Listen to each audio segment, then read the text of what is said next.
నా పేరు doctor CL Venkatrao. నా cell number, WhatsApp number 9848055806 9848055806. Andhra Telangana రాష్ట్రంలో తుఫాను ప్రభావం వల్ల నగరాలు, పట్టణాలు, గ్రామాలు వరదల బారిన పడినాయి. వరదలు వచ్చిన సమయంలో, వర్షం వచ్చిన సమయంలో ఫ్లూ వైరస్ ప్రభావం వల్ల దగ్గు, పడిశం ఆ దశ ముగిసింది. ఇప్పుడు వైరల్ జ్వరాలు, దాంట్లో కూడా డెంగ్యూ జ్వరం భయపెడుతూ ఉంది. డెంగ్యూ జ్వరాన్ని మనం అశ్రద్ధ చేస్తే, నిర్లక్ష్యం చేస్తే ప్రాణమే పోతుంది. ఈ డెంగ్యూ దాంట్లో ఉన్న గుణం ఏంటంటే జ్వరం వస్తుంది, తగ్గిపోయిందిలే, హాయిగా అన్నం తింటున్నాం, అన్నీ తింటున్నాం, సుఖంగా ఉన్నాం, ఆఫీస్కి వెళ్తున్నాం, పిల్లలు స్కూల్కి వెళ్తున్నారనే తరుణంలో, అన్నీ సవ్యంగా ఆరోగ్యంగా ఉన్న సమయంలో ప్లేట్లెట్ కణాలు తగ్గిపోతాయి. మనం గమనించవలసింది ఏంటంటే జ్వరం వచ్చిన సమయంలో ప్లేట్లెట్ కణాలు తగ్గకపోవచ్చు. ఆ జ్వరం తగ్గిపోయిన తర్వాత అన్నీ బాగా సవ్యంగా ఉన్నప్పుడు ప్లేట్లెట్ కణాలు తగ్గుతాయి. ఇదే ఇక్కడ తిరకాసు. కనుక మరి ప్లేట్లెట్ కణాలు తగ్గినాయా లేదా తెలుసుకోవాలంటే కంప్లీట్ బ్లడ్ పిక్చర్, సిబిపి అనే పరీక్ష చేయించాలి. జ్వరం వచ్చినప్పుడు సిబిపి పరీక్ష చేయించి నార్మల్ అని మీరు నిర్లక్ష్యం చేయకూడదు. జ్వరము తగ్గిన తరువాత ఏ లక్షణాలు లేకపోయినా ఒక వారం రోజుల్లో సిబిపి కంప్లీట్ బ్లడ్ పిక్చర్ చేయించుకోవటం ఈ సీజన్లో మంచిది. కొన్ని ల్యాబొరేటరీలు సిబిపిలో ప్లేట్లెట్ కణాల సంఖ్యను అక్కడ ఇవ్వకుండా అడిక్వేట్ అంటే సరిపడా ఉన్నాయని అక్కడ రిపోర్ట్లో రాస్తారు. అది కాదు మనకు కావాల్సింది.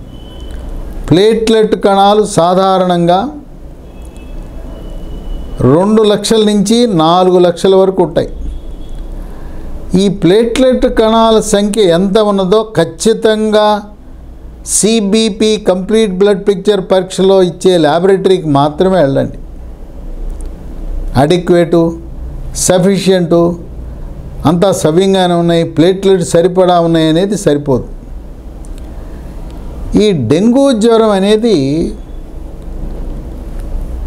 ఒక టైగర్ దోమ అది కుట్టడం వల్ల వస్తుంది.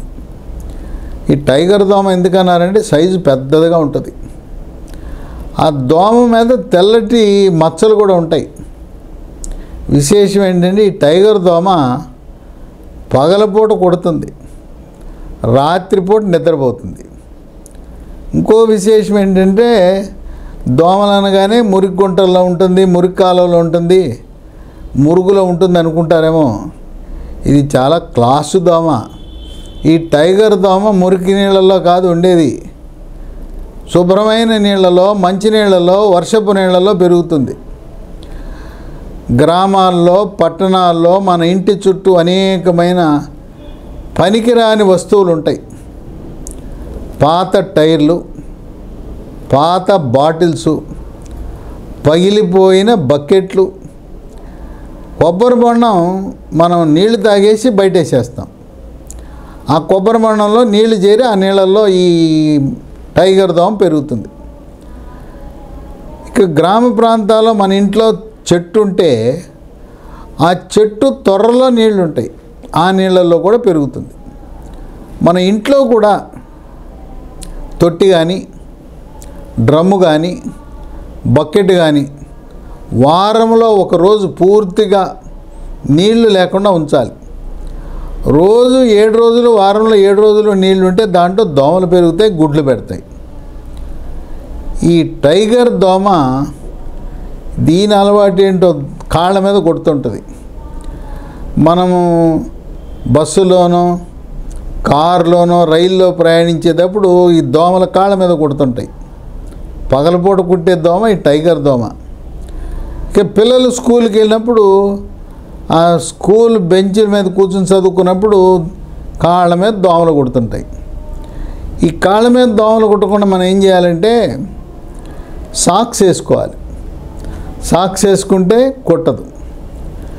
మనం దోమల నివారణకు మస్కిటో కాయిల్స్, మస్కిటో రిపల్లెంట్ క్రీములు, తర్వాత బాటిల్లో ద్రవం పోసి ప్లగ్ పెట్టి దాని నుంచి వెదజల్లే వాసన వల్ల దోమలను తరిమి కొడతాయని, ఇవన్నీ కూడా పెద్దగా ఉపయోగపడకపోగా మస్కిటో కాయిల్స్ నుంచి వెలువడే పొగ వల్ల ఈ ద్రవము కరెంటుకు పెట్టడం వల్ల వచ్చే వాసన వల్ల లేనిపోయిన జబ్బులు వస్తున్నాయి, శ్వాసకోశ సమస్యలు వస్తున్నాయి, పిల్లలకి పెద్దవాళ్ళకి ఆస్తమాలు వస్తున్నాయి. అందువల్ల వాటిని వాడటం ఏమీ ప్రయోజనం లేదు. మనం దోమలు కుట్టకుండా చూసుకోవాలంటే ఫుల్ హ్యాండ్ షర్టు, ప్యాంట్లు, కొంతమంది పెద్దవాళ్ళు కూడా క్లాస్గా నిక్కర్లు వేసుకుని తిరుగుతారు. ఆ నిక్కర్లు వేసుకునే సంస్కృతి పాశ్చాత్య సంస్కృతి, లేదా అమెరికాలో తిరుగుతారు. ఈ భారతదేశంలో పెద్ద వయసు వచ్చిన వాళ్ళు నిక్కర్లు వేసుకుని తిరిగితే దాని పర్యవసానం ఏంటో తెలుసా? మీకు ఆ నిక్కర్ కింద ఉన్న భాగంలో దోమలు కుట్టి డెంగ్యూ జ్వరం వస్తుంది. పైజామా, ప్యాంటు, సాక్సు, మనం చెప్పులు వేసుకునే కంటే సాక్స్ వేసుకుని షూ వేసుకుంటే కాళ్ళ మీద దోమలు కుట్టకుండా ఉంటాయి. ఇక దీని లక్షణాలు డెంగ్యూ లక్షణాలు ఉంటూ జ్వరం వస్తుంది, తలనొప్పి, దగ్గు, గొంతు నొప్పి, ఆకలి నశించటము, వికారము. సాధారణంగా ఫ్లూ జ్వరానికి ఉండే లక్షణాలే డెంగ్యూ జ్వరానికి కూడా ఉంటాయి. అది జ్వరం అనగానే పారాసిటమాల్ ట్యాబ్లెట్ వేసుకుంటారు. దాంట్లో కూడా డోలో 650 అనేది బాగా పనిచేస్తుంది. అది వేసుకుంటే తగ్గిపోతుంది. ప్రతి జ్వరానికి మీరు యాంటీబయాటిక్ వాడవలసిన అవసరము లేదు.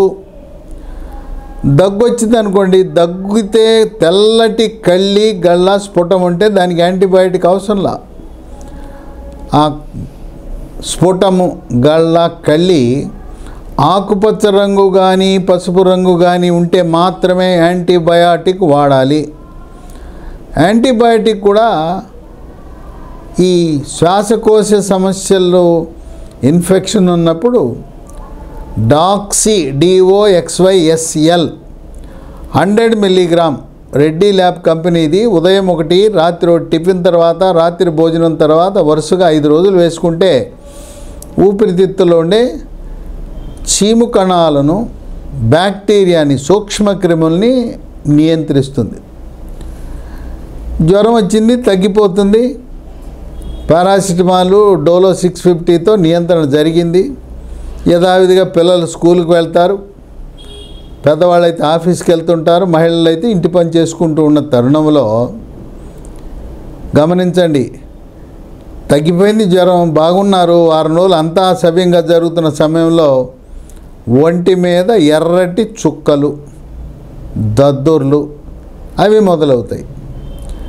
ఎప్పుడైతే ఎర్రటి చుక్కలు, దద్దుర్లు వచ్చినాయో ఇదేదో ఎలర్జీ అని మీరు నిర్లక్ష్యం చేయొద్దు. ఏదో లేకపోతే మందుల షాప్కి వెళ్ళిపోయి ఎలర్జీ అనగానే ఏదో దద్దులు రాగానే సెట్రిజిన్ ట్యాబ్లెట్లో, లీవోసెట్రిజిన్ ట్యాబ్లెట్లు వేసుకుంటారు. అది కాదు. జ్వరం వచ్చింది, తగ్గింది, ఒంటి మీద దద్దుర్లు, ర్యాష్ వచ్చింది, వెంటనే కంప్లీట్ బ్లడ్ పిక్చర్ చేయించండి. ప్లేట్లెట్ల సంఖ్య ఎంత ఉందో తెలుసుకోండి. డెంగ్యూ జ్వరం వచ్చినప్పుడు ప్లేట్లెట్ కణాలు తగ్గుతాయి. అవి క్రమేణా 1,00,000 కంటే తగ్గుముఖం పడతాయి. 50,000 కూడా తగ్గుతాయి. 50,000 ప్లేట్లెట్ కణాలు తగ్గుముఖం పట్టినప్పుడు సొంత వైద్యం వద్దు. అర్హత కలిగిన జనరల్ ఫిజిషియన్ దగ్గరికి వెళ్ళండి. 50,000 కంటే తగ్గుతున్నప్పుడు ప్రతిరోజు ప్లేట్లెట్ కణాల సంఖ్యను పరీక్ష ద్వారా తెలుసుకోవాలి. ఈ ప్లేట్లెట్ కణాల సంఖ్య సరిగా తెలవాలంటే మంచి ల్యాబొరేటరీకి వెళ్ళాలి. ఆ నగరంలో, పట్టణంలో మంచి పేరున్న ల్యాబొరేటరీకి వెళ్ళండి. కొన్ని సందర్భాల్లో 50,000 కంటే తగ్గిపోయి 20,000 కూడా తగ్గిపోతుంది. 20,000కు తగ్గిందంటే ప్లేట్లెట్ కణాలు ప్రమాద గంటికలు మోగుతున్నట్టే. 20,000కు తగ్గినప్పుడు ఈ ప్లేట్లెట్ కణాలు తగ్గటం వల్ల జీర్ణకోశంలో రక్తస్రావం జరిగి రక్తపు వాంతులు అవటం, రక్తస్రావ ప్రభావం వల్ల మలము నల్లగా రోడ్డు మీద తారులా అవటం జరుగుతుంది. చిగుళ్ళంట రక్తం గారుతుంది, ముక్కంట రక్తం గారుతుంది. మహిళలకైతే బహిష్టుతో సంబంధం లేకుండా మనం నెలసరి పీరియడ్స్ వస్తే ఏ రకంగా రక్తస్రావం జరుగుతుందో ఆ విధంగా జరుగుతుంది. మలద్వారం నుంచి నలుపు మలమే కాకుండా రక్తస్రావం కూడా జరగచ్చు. మూత్రం నుంచి కూడా మూత్రం ఎర్రగా వచ్చే అవకాశం ఉంది. ఇవి మనకు కనిపించే రక్తస్రావం. ఈ రక్తస్రావం మెదడులో కూడా జరిగే అవకాశం ఉంది. అవి ప్రమాదానికి దారితీసే అవకాశం ఉంది.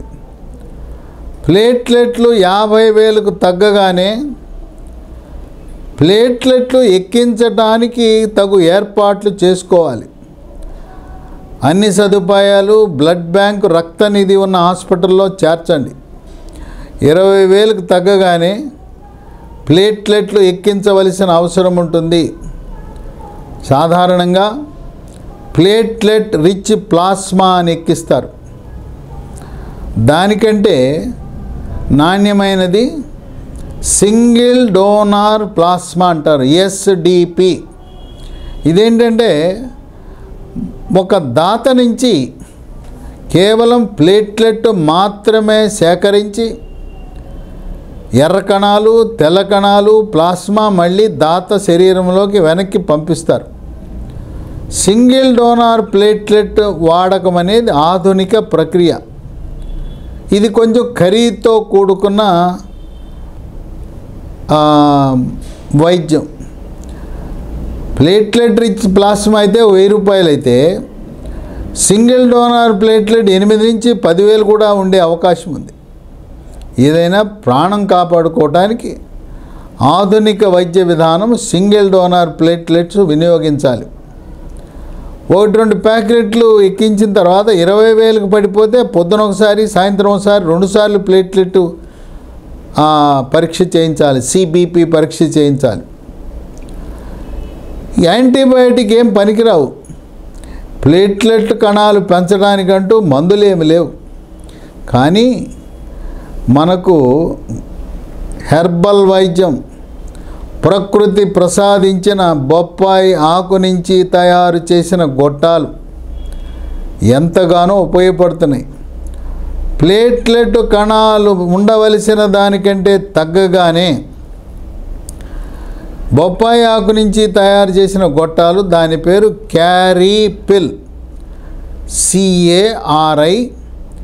CARIPILL, క్యారీపిల్ మైక్రో ల్యాబొరేటరీస్ కంపెనీ తయారు చేస్తారు. ఉదయం 1, మధ్యాహ్నం 1, రాత్రి 1, 10 రోజులు వాడాలి. పిల్లలకైతే క్యారీపిల్ ద్రవ రూపంలో, సిరప్ రూపంలో కూడా లభిస్తుంది. కొంతమంది అలోపతి వైద్యులు ఈ క్యారీపిల్ని, ఇది హెర్బల్ అయినా, వృక్ష సంపద నుంచి తయారు చేసిందైనా, ఇలాంటి దివ్య ఔషధం అల్లోపతిలో లేదు కనుక వాళ్ళు వాడతారు. కొంతమంది అల్లోపతి వైద్యులు ఇదేదో మూలికా వైద్యం, ఇది ఏం పనిచేస్తుందని వాళ్ళు ఈ మందు రాయరు. మన ప్రాణం మనం కాపాడుకోవాలి. ఈ రోజున క్యారీపిల్ వాడిన తర్వాత కరాఖండిగా ప్లేట్లెట్ కణాలు పెరుగుతున్నాయని ఆయుర్వేద వైద్య పరిశోధనలో నిర్ధారణ జరిగింది. కనుక డాక్టర్కి తెలవకుండా మీరే మందుల షాప్కి వెళ్ళి క్యారీపిల్ గొట్టాలో క్యారీపిల్ సిరప్ తెచ్చి వాడేయండి. అది రహస్యంగా ఉంచండి. ఎందుకంటే కొంతమంది అల్లోపతి వైద్యులకు చెప్పింది వినరు, అంతా వాళ్ళకే తెలుసు అనుకుంటారు. అల్లోపతి వైద్యములో దీనికి ప్లేట్లెట్ కణాలు పెంచే మందు అంటూ ఏదీ లేదు. అందువల్ల మనం ఈ క్యారీ పిల్లనే గొట్టాలు వాడండి. మీరు సొంతంగా బొప్పాయి ఆకులు తెచ్చి వాటి నుంచి మీరు రసం తయారు చేయడం అవన్నీ వద్దు. ఎందుకంటే బొప్పాయి ఆకు రసాన్ని శుద్ధి చేసి వాటి నాణ్యతను పరీక్షించి క్రిమిరహితముగా చేసి గొట్టాలు మనకు మార్కెట్లో ఎక్కడ పడితే అక్కడ అందుబాటులో ఉంటే మనం ఆకులతో కుస్తీ పట్టడం, ఆకులను ఉడకబెట్టడము, ఆకులతో కషాయం తయారు చేయటము అవివేకమవుతుంది. అందువల్ల డెంగ్యూ వల్ల మనం అప్రమత్తంగా లేకపోతే ప్రాణాపాయ పరిస్థితికి దారి తీయవచ్చు. ఇక్కడ మీరు గమనించవలసింది ఏంటంటే జ్వరం వచ్చినప్పుడు ప్లేట్లెట్ కణాలు తగ్గటంలా, అంతా సవ్యంగా ఉంది, అన్నీ బాగున్న తరుణంలో జ్వరం వచ్చి తగ్గిన తర్వాత వారం రోజులకు ప్లేట్లెట్ కణాలు తగ్గటం వల్ల చాలామంది ఇబ్బంది పడుతున్నారు. అసలు డెంగ్యూని ఎలా నిర్ధారణ చేయాలి, ఉందా లేదా అని తెలుసుకోవాలంటే మామూలుగా జ్వరం అని రాగానే మలేరియా పరీక్ష చేస్తారు. మలేరియా పారసైటు, ప్లాస్మోడియం ఫాల్సిఫారం అని, ప్లాస్మోడియం వైవాక్స్ అని, మలేరియా స్మీర్ అని తీస్తారు. ఇక అందరూ టైఫాయిడ్ నిర్ధారణ చేయడానికి వైడాల్ అనే పరీక్ష చేస్తారు. ఈ వైడాలు మలేరియా పరీక్షతో పాటు తప్పనిసరిగా డెంగ్యూ పరీక్ష కూడా చేయించాలి, పెద్దవాళ్ళైనా పిల్లలైనా. ఏం పరీక్ష చేయించాలి? డెంగ్యూ NS1 యాంటీజన్, దీంతోపాటు dengue IgG, dengue IgM antibodies. ఇవి ప్రభుత్వ హాస్పిటల్లో, జనరల్ హాస్పిటల్లో, జిల్లా హాస్పిటల్లో, ఏరియా హాస్పిటల్లో, పట్టణ ప్రాథమిక ఆరోగ్య కేంద్రాలలో, గ్రామాలలో ఉండే ప్రాథమిక ఆరోగ్య కేంద్రాల్లో కూడా ఈ టెస్టులు అందుబాటులో ఉన్నాయి. ఈ టెస్టులు చేయటం ద్వారా డెంగ్యూని నిర్ధారణ చేయవచ్చు. జ్వరం రాగానే ప్రతి ఒక్కరూ మలేరియా పరీక్ష, టైఫాయిడ్ పరీక్ష, డెంగ్యూ పరీక్ష ఈ మూడు కూడా చేయించుకోవటము ఉత్తమము, శ్రేయస్కరము, ఆరోగ్యకరము, ఆనందదాయకం. అలాగే దగ్గితే కళ్ళి పడుతుంటుంది, పసుపు రంగు ఉంటుంది. అటువంటి వారు ముఖ్యంగా సిగరెట్టు, బీడీ, చుట్టా, గుట్కా, పాన్ పరాగ్, నస్యం, పొగాకు ఉత్పత్తులు వినియోగించేవారు ఈ 3 రక్త పరీక్షలతో పాటు ఛాతీకి ఎక్స్రే తీయటం ద్వారా ఊపిరితిత్తులు ఏమన్నా గడ్డగట్టుకున్నాయా, చీము చేరిందా అనేది మనకు అర్థమవుతుంది. కనుక ఈ డెంగ్యూ వ్యాధి గురించి అప్రమత్తంగా ఉండండి. దోమలు కుట్టకుండా రకరకాల కాయిల్సు, క్రీములు, రిపెల్లెంట్సు, ద్రవాలు కాదు, మీరు దుస్తులు, పొడుగాటి దుస్తులు వాడండి. దీంతోపాటు దోమతెర పగలు వాడాలి. రాత్రి వేసుకుంటారు దోమతెరలు అంటే, దోమలంటే రాత్రి అనుకుంటారు. ఈ టైగర్ దోమ నుంచి మనం కాపాడబడాలంటే పిల్లల్ని పగలు పడుకోబెట్టేటప్పుడు దోమతెర వేయండి. పెద్దవాళ్ళు కూడా చాలామంది భోజనం చేసి నిద్రపోతారు. అలాంటప్పుడు పగలు పూట దోమతెర వినియోగించడము ద్వారా డెంగ్యూ కారకమైన ఈ టైగర్ దోమ మిమ్మల్ని కుట్టకుండా మీకు డెంగ్యూ జ్వరం రాకుండా కాపాడుకోవచ్చు. ఇంట్లో ఒకరికి వస్తే దోమ అందరినీ కుడుతుంది, ఒకరిని కుట్టి ఇంకొకరిని వదిలిపెట్టదు. ఒకరికి డెంగ్యూ జ్వరం వచ్చిందంటే మిగతా వారికి వచ్చిన జ్వరం కూడా డెంగ్యూ కావచ్చు. అందుకని నన్ను దోమలు కుట్టవలే, నన్ను ఏమీ చెయ్యవలే అని మూఢ నమ్మకంతో మూఢ విశ్వాసంతో ఉండద్దు. ఇంట్లో ఒకరికి మలేరియా కానీ, టైఫాయిడ్ కానీ, డెంగ్యూ కానీ వచ్చిందంటే అదే దోమలు ఇతరులను కూడా కుట్టే అవకాశం ఉంది కనుక మనం ఇతరులు కూడా అప్రమత్తంగా ఉండి ఆ రక్త పరీక్షలు చేయించుకోవలసిన ఆవశ్యకత ఎంతైనా ఉంది.